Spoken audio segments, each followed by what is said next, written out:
Une vie toute donnée, jusqu'au dernier souffle Rome, lundi de l'octave de Pâques.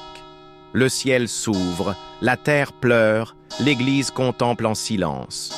Ce lundi, jour de lumière où l'Église célèbre la joie du ressuscité, une autre nouvelle nous bouleverse et nous met à genoux. Le départ vers la maison du Père de notre bien-aimé, Pape François.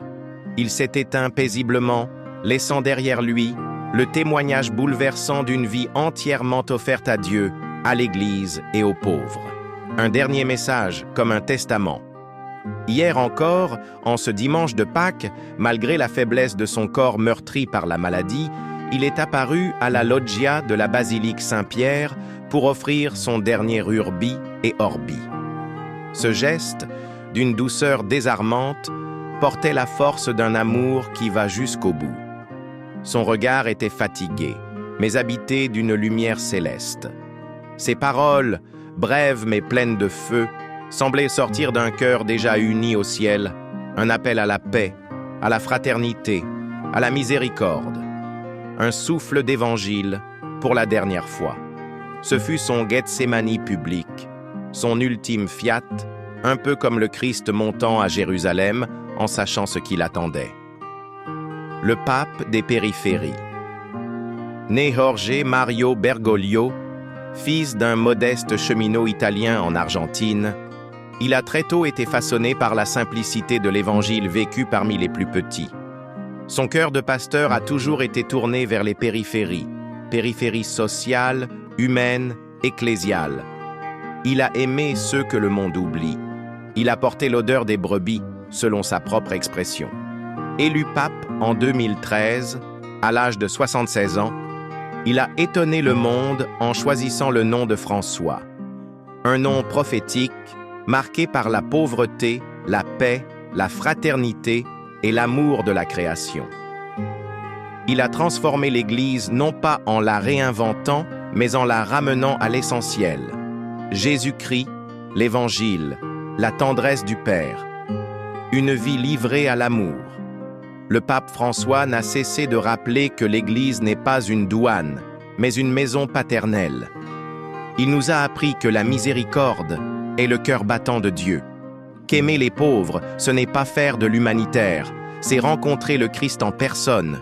Il a porté des réformes parfois incomprises, traversé des tempêtes, supporté des critiques, mais toujours avec cette parole sur les lèvres. Priez pour moi. Humble parmi les humbles, il savait qu'il n'était qu'un serviteur, et il s'en est allé comme il a vécu, discrètement, simplement, en servant jusqu'à la fin. Un berger selon le cœur du Christ François fut un pape missionnaire, un homme de paix, un père spirituel pour notre temps. À l'image de saint Paul, il aurait pu dire « Je me dépense et me dépenserai encore de grand cœur pour vos âmes ». 2 Co 12,15.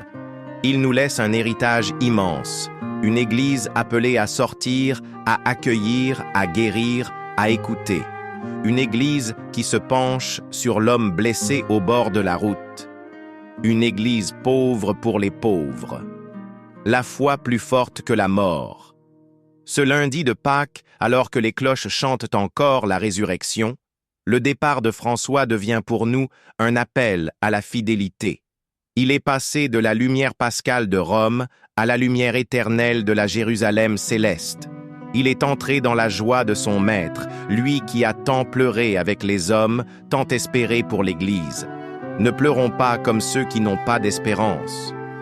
La foi nous assure qu'il est vivant auprès du Christ.